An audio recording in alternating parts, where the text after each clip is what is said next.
Halo para fans Timnas Indonesia, setelah kembali dari Sencana, sekarang saatnya kita mulai ngintilin Timnas Senior Indonesia yang kita tahu di bulan Maret, tepatnya 20 Maret akan melawan Timnas Australia dan di 25 Maretnya akan melawan Timnas Bahrain. Nah, kita tentunya udah tahu ya, mendengarkan pengumuman secara resmi oleh PSSI bahwa anak daripada legendaris sepak bola Belanda, Johan Cruyff, anaknya adalah bernama Jordi Cruyff, resmi dipilih menjadi technical advisor. Nah, sebenarnya mau saya bahas di sini nggak soal kenapa sih yang dipilih ada Jordi Cruyff, seperti apa sih sebenarnya dia punya rekam jejak, dan apakah dia benar-benar bisa berkontribusi. Saya nggak mau bahas itu terus terang, karena saya yakin bahwa federasi tentunya mempunyai beberapa pertimbangan yang sudah sangat akurat, dan tentunya tidak tergesa-gesa. Semua ini tentunya melalui sebuah riset. Tapi yang saya ingin bahas dan menarik sebenarnya untuk kita coba cari tahu dan bahas bersama adalah kenapa role-nya itu disebut sebagai technical advisor. Sementara kan kita sempat tahu yang dicari itu adalah direktur teknik atau technical director. Walaupun memang sudah diumumkan ya secara resmi bahwa memang Jordi Cruyff ini hanya diberikan tugas atau amanat hanya sebagai technical advisor, yang secara literally meaning sebenarnya kalau advisor itu masih dalam konteks memberikan masukan ya, memberikan arahan strategi untuk bersama-sama dengan tim kepelatihan yang sekarang dipimpin oleh Patrick Kluivert dan juga dengan Denny Lanzat dan tentunya Alex Pastoor ya. Tapi kan kalau kita mencoba melihat sebenarnya definisi apa sih perbedaan yang paling mendasar antara seorang technical director dengan technical advisor. Nah, saya coba minta bantuan AI gitu ya. Jadi di sini dibilang, walaupun dalam bahasa Inggris saya coba translasikan ke dalam bahasa Indonesia, technical director itu biasanya sebenarnya secara hierarki itu bisa dikonsider lebih tinggi dari seorang technical advisor. Kenapa? Karena sebenarnya dari area of responsibility atau di dalam area tanggung jawab itu sebenarnya kalau seorang technical director menurut AI ya di sini adalah dia tuh overseeing atau mengawasi yang sifat-sifatnya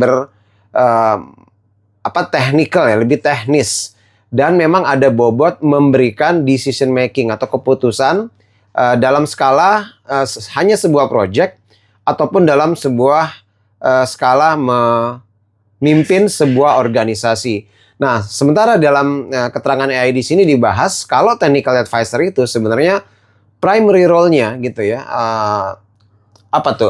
Tujuan tugas utamanya, prioritasnya itu lebih dalam memberikan expert advice lah. Dan juga lebih dalam hal arahan untuk pembentukan atau strategi sebuah tim atau sebuah project. Nah, di sini kan udah bisa terlihat ya, kalau posisi technical director itu lebih tinggi dari posisi technical advisor, berarti ada dua hal ya. Satu, mungkin secara komersial, secara paket gitu ya, tentunya technical advisor ini akan lebih affordable atau bisa lebih dikatakan manageable. Dan kedua adalah dari sisi scope of responsibility, ini enak juga sebenarnya jadi technical advisor ya, karena harusnya dia tidak harus diberikan kekuasaan dan mempunyai tanggung jawab terhadap keputusan yang akan diambil. Jadi ini hanya sebatas expert advice gitu ya, memberikan arahan, direction. Sementara kalau technical director itu kayak jadi orang pertama mungkin ya yang ditunjuk sebagai yang bertanggung jawab terhadap segala keputusan yang diambil. Dan kadang juga sebenarnya tuh technical director dalam kasus di beberapa federasi dunia gitu yang saya ingat, mungkin kalian ingat ya, timnas Jerman memutuskan untuk tidak lagi memakai jasa Hansi Flick sebagai pelatih di National Mannschaft.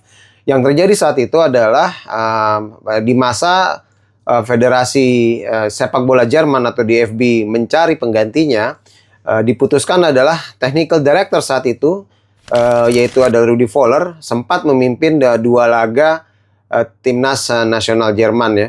Jadi di sini bisa dilihat sebenarnya kalau technical director itu ya itu tadi dari scope of responsibility, tentunya harusnya dari skillnya harusnya itu lebih all round ya. Jadi memang biasanya technical director itu pasti seharusnya, mungkin tidak pasti ya, seharusnya dan sepantasnya adalah mantan pemain gitu ya, atau mantan pelatih. Dan kemudian tentunya juga dia memiliki kemampuan manajemen ya. Berikutnya adalah kemampuan dalam hal finansial atau komersial, dan juga tentunya yang paling penting adalah kemampuan dalam hal leadership. Jadi kalau kata kunci terakhir sebagai leadership, tentunya kalau leader itu dalam mengambil keputusan, jelas dia adalah orang pertama yang bisa dikatakan menjadi jaminan bahwa keputusan yang diambil oleh seorang leader ini adalah sah dan pastinya akan mendapatkan hasil yang positif. Dan pada saat mungkin memang kondisinya tidak memungkinkan untuk mengasih hasil yang positif, dia adalah orang pertama yang harusnya bertanggung jawab atas target yang tidak tercapai. Nah, dari situ sih sebenarnya yang saya coba ingin bahas lebih terhadap, oke, kita udah clear nih ya harusnya dengan asumsi tadi dengan bantuan AI bahwa sebenarnya role dari technical advisor ini hanya dalam memberikan masukan. Tapi juga menarik pada saat saya juga melihat harapan daripada kita semua, dan terutama ini officially tentunya harapan itu disampaikan gitu dalam bentuk tertulis oleh PSSI gitu ya. Dan tentunya dengan komunikasi yang coba dilakukan PSSI, ingin mendapatkan juga dukungan dari atau blessing dari seluruh fans timnas Indonesia. Nah, di sini role disebut juga bahwa sebenarnya satu itu adalah memastikan bahwa Jordi Cruyff itu juga bisa memberikan masukan ya kepada Patrick Kluivert dan timnya untuk bisa paling tidak mencoba dalam proyek jangka pendek ya tentunya melengkapi gitu ya the missing puzzle terhadap komposisi para pemain timnas Indonesia yang tentunya akan sesuai dengan strategi taktik yang diharapkan gitu ya ingin dimainkan atau dijalankan oleh Patrick Kluivert. Berikutnya adalah walaupun saya melihat ini bukan konteks jangka pendek gitu ya, dan justru saya ingin menyorot ini karena ini yang justru sulit, dan ini yang saya merasa apakah ini pantas hanya sebatas technical advisor, walaupun memang sempat dikatakan oleh ketum ya Pak Erick Thohir bahwa sebenarnya juga nanti technical advisor ini Jordi Cruyff sendiri akan diminta untuk memberikan masukan siapa yang pantas akan menjadi direktur teknik.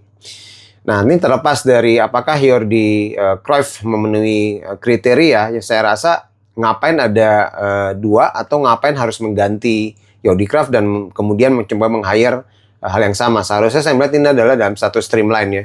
Tapi mungkin itu tadi ya, ada soal keterbatasan resource ya. Apakah memang ada nama besar yang mempunyai kompetensi besar dan yang juga mempunyai paling penting komitmen besar itu bersedia bergabung.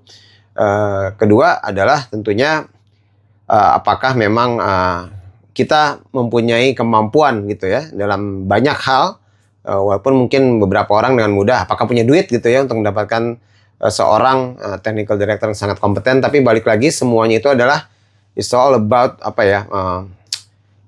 ini nyamain ngebentuk puzzle dan menurut supaya puzzle itu bisa jalan dengan secara harmonis ya. Jadi tentunya juga ada kriteria bahwa siapapun yang diambil dan diajak untuk bergabung tentunya harus bisa menjelma menjadi sebuah kekuatan yang kolektif, dan mungkin itu juga salah satu alasan saat ini memang Jordi Cruyff diberikan tugas hanya sebagai technical advisor, dan saya rasa juga nggak menutup kemungkinan bisa saja dia akan dipromot menjadi technical director. Nah, kira-kira yang berikutnya akan juga saya coba pantau gitu ya. Namanya juga kan kita nih pengen ngintilin timnas. Jadi ngintilin timnas itu kan nggak berarti kita cuma langsung lihat pertandingannya. Cuman kita juga pengen tahu nih apa sih yang akan terjadi ya menjelang hanya terhitung 3 minggu sebelum laga yang sangat penting buat timnas Indonesia, itu adalah laga saat melawan timnas Australia di Sydney. Dan tentunya ngintilin timnas akan juga coba tampil akan sampai ke Sydney, cuman tentunya doain juga ya karena saya juga masih dalam proses menunggu approval visa, dan kalau memang semuanya lancar, insya Allah ngintilin timnas seperti juga waktu ngintilin timnas Asian Chan akan hadir juga di Sydney, Australia. Dan tentunya jangan lupa subscribe, like, atau komen karena itu akan sangat bermanfaat buat saya dan tim untuk gimana terus bisa memberikan konten-konten yang tentunya memang bermanfaat atau bisa menambah apa ya? Mungkin keseruan dalam kita mengikuti timnas kita mencapai mimpinya menuju Piala Dunia.